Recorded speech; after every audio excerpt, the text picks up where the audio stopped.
aberrant. Je suis même pas sûr d'être le mieux placé pour parler de ce sujet. Salut à toi, jeune entrepreneur. Si vous aviez le choix entre être heureux ou ne pas être heureux, si on décidait d'imprimer d'énormes quantités de billets, est-ce que cela résout... Ok, écoute. Nous sommes en 2022, un soir du mois de juin. Je poste un statut sur WhatsApp. What if I start a YouTube channel? Après avoir été inspiré par une vidéo d'Ali Abdal.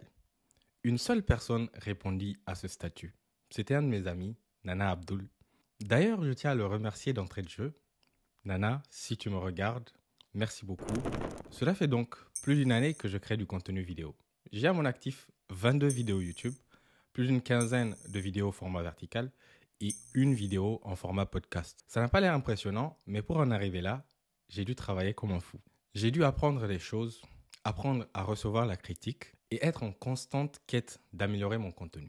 Je ne voulais pas que cette vidéo soit juste une vidéo bilan, mais plutôt je voudrais que cette vidéo apporte le maximum de valeur pour ceux qui sont intéressés par la création de contenu. Et pour ceux qui ne le sont pas encore, un moyen de vous convaincre de vous y essayer. Restez jusqu'à la fin et je vais vous dire ce que cela m'a apporté et ce que j'ai gagné par la création de contenu.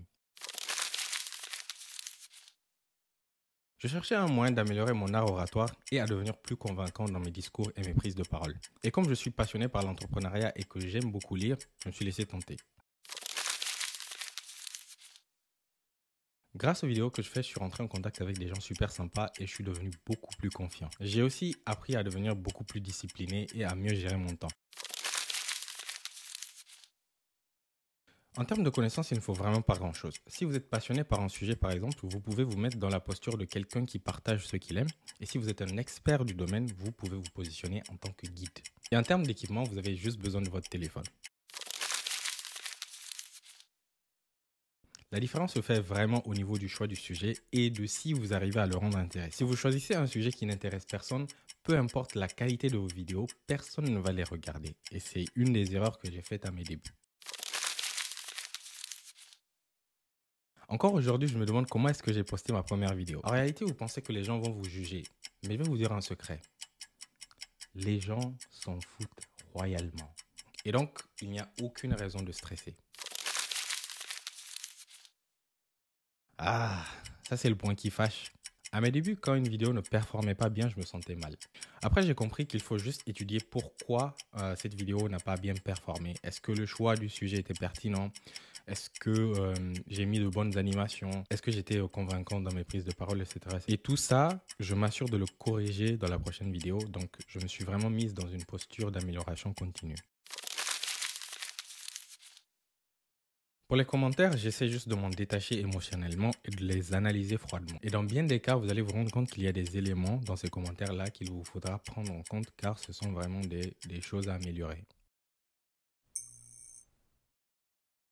Cette année a été riche en leçons et sur plein d'aspects différents. Et chaque défi a été pour moi une occasion d'apprendre et de grandir. J'ai donc appris premièrement à mieux cerner la psychologie humaine qui a été vraiment un facteur déterminant notamment pour le choix des sujets des vidéos. Deuxièmement, j'ai appris que l'effort inutile, même entouré des plus belles intentions, reste inutile. Troisièmement, parfois, il ne sert à rien de réinventer la roue. L'innovation n'est pas toujours la voie à privilégier. Quatrièmement, quand on gère son temps de manière optimale, on peut tout accomplir. Et enfin, cinquièmement, que l'apprentissage ne s'arrête jamais. Après un total d'un peu moins de 50 vidéos à mon actif, il y a plein de choses qui se sont passées sur les aspects sociaux et professionnels. Je suis beaucoup plus social et plus libre d'exprimer mes pensées sans me soucier de ce que l'on peut bien penser de moi, tant que je reste fidèle aux règles de politesse et de bienséance. Je communique plus facilement mes idées. J'ai fait ma soutenance il y a maintenant quelques semaines et j'ai eu le président du jury qui est venu me voir et me demander comment est-ce que j'ai appris à présenter aussi bien. J'ai connu des gens sur les réseaux avec lesquels je m'entends super bien. Et j'en profite pour vous remercier pour tous les encouragements, ça fait plaisir. Sur le plan professionnel, ça va vous surprendre, mais j'ai eu mon stage de fin d'études à Airbus en partie grâce à mon contenu. Ma chaîne YouTube a été l'élément qui m'a placé au-dessus du lot des autres candidats. Je sais, c'est fou, mais je vous assure que c'est la vérité. J'ai fait 2 interventions à l'African Development University, EDU à Niamey, et c'était juste irréel comment les choses peuvent s'accélérer en quelques mois, voire quelques semaines. Et troisièmement, ma marque personnelle est en croissance exponentielle ainsi que mon réseau. Ah, cette aventure était pleine de difficultés et venant de toutes parts. Au début, tu vas te demander qu'est-ce que les gens vont dire? Est-ce que les gens vont te juger? Et ça peut être un frein pour te lancer au départ. Deuxièmement, il faut porter plusieurs casquettes à la fois. Acteur, marketeur, vidéo éditeur, scripteur, graphic designer et ainsi de suite. Et sur chacun de ces aspects-là, il faut continuer à s'améliorer continuellement et à pousser un peu plus loin dans chaque nouvelle vidéo. Un autre aspect, c'est la régularité. Comment réussir à être constant dans ses publications lorsque tu as des études ou un travail ou même les deux? Cela va nécessiter de dormir moins, travailler en rentrant du travail ou de l'école et travailler aussi pendant les week-ends. Et quatrièmement, certainement le point le plus difficile car il est plus psychologique, c'est être en mesure de faire une autocritique, une auto-évaluation quand une vidéo ne marche pas ou qu'elle ne plaît pas à mon audience. Être en mesure de se dire que la vidéo n'était pas bien parce que le sujet n'a pas été bien choisi ou qu'il a été mal présenté ou qu'il a été mal structuré, ainsi de suite, ainsi de suite. Et se le noter et l'améliorer prochainement. Et également pouvoir se dire, ok, cette fois ça n'a pas marché, mais tu vas t'améliorer prochainement, ne sois pas trop dur avec toi-même. Et ça, je galère un peu avec, jusqu'à aujourd'hui.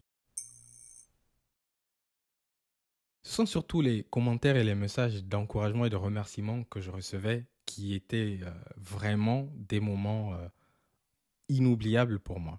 Je pense aujourd'hui de mémoire, je peux me rappeler de qui est-ce qui a fait quel commentaire. Bon, après, c'est parce que je ne reçois pas beaucoup de commentaires, mais c'est vraiment des choses qui me tiennent vraiment beaucoup à cœur, surtout des commentaires venant de personnes que je ne connais pas. C'est vraiment extraordinaire. Ça fait chaud au cœur et ça donne la force de continuer dans ce que je suis en train de faire. Il y a eu également des commentaires négatifs. Oui, quelques-uns, mais il y en a eu. Mais bon, bien souvent, il y a une part de vérité dans ces commentaires négatifs-là et donc ça me permet de grandir également. Merci à vous également. Cette année a été incroyable. J'ai appris, j'ai grandi. Alors, qu'est-ce qui nous attend l'année prochaine? Eh bien, nous venons de lancer notre tout nouveau podcast la semaine dernière. Et si vous aimez mon contenu, il y a de fortes chances que ça vous intéresse aussi. Bien entendu, je vais toujours continuer à essayer de faire du contenu qui va vous apporter de la valeur. Et ouais. Et je vous dis à très bientôt. Merci beaucoup. Merci encore une fois.